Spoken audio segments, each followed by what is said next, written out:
I think that everything I've been trying to do over the last 50 years is essentially grounded in the conviction that a neighborhood is a very good thing, that a neighborhood of ideas is a good thing.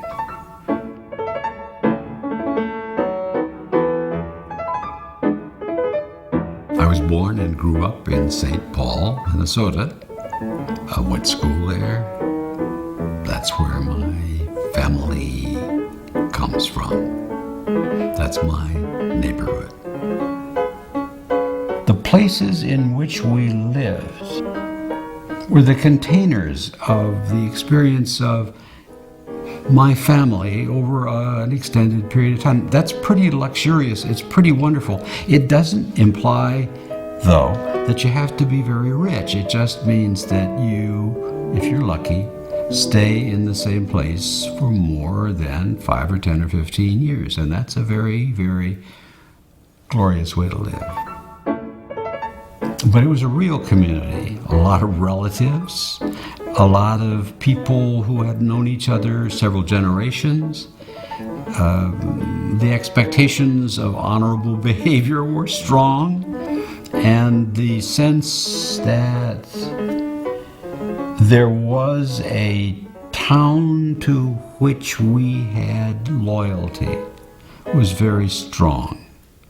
The GI Bill took me most of the way into law school, but not all the way. I worked in the real estate business in a variety of other ways. Was in a hurry to enter into political life. Here's a picture of General Eisenhower with somebody. That's a campaign photograph in 1953. I was running for Congress. I lost. He was running for president. He won. I'd been beginning to write some books, and the Smithsonian had a museum, which was then called the Museum of History and Technology, which I renamed the Museum of American History. The Smithsonian was doing some talking about reissuing the WPA guides. I thought that was a good idea. I also thought it was a good idea to start a whole new process of place-based history writing, and we did 12 volumes of the Smithsonian Guide to Historic America, out of which came a couple of other books, a book called Greek Revival America, and a television series or two, Rediscovering America, on the Discovery Channel, came out of that. Combined, as you might imagine, of Eastern... So did a series of books about architects and clients and communities. This is me with a Navajo kid in my uniform as director of the National Park Service. I wore it all the time, day and night, because it seemed to me a good idea for the troops to know that they had somebody who was participating in their lives as uniformed public servants. The Native American tradition is a community tradition. It isn't the lone teepee. In fact, almost never do you see a lone teepee, nor is it about a lone Pueblo-style something. It's about living around a plaza, if it's made of earthen materials, or it's about living together, often in circles. The oldest Native American iconic images are of people holding hands in a circle. So Jefferson was not only using American mounds where Europeans had used brick and stone. He placed this house in the center of an estate plan in this form. The house is centered around a cube. The house is an octagon. Around the house is an octagonal fence. We disrupt circles to our peril. We disrupt the possibility of looking each other in the eye. This is eerily similar to figures that he had seen, great earthen geometric works in Ohio. So he was not just affecting some new synthesis.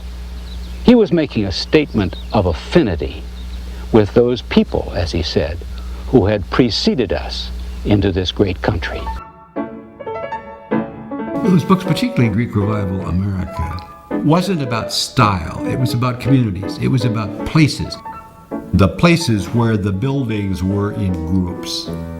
so that you would come to know, as we all do, that southern Michigan is a grand place to look at classical architecture, or that the St. Croix Valley between Minnesota and Wisconsin is a neat place to find out what the Roman influence on America is. It is not ever too late. We can reverse the dispersion strategy and turn it into an inclusion strategy.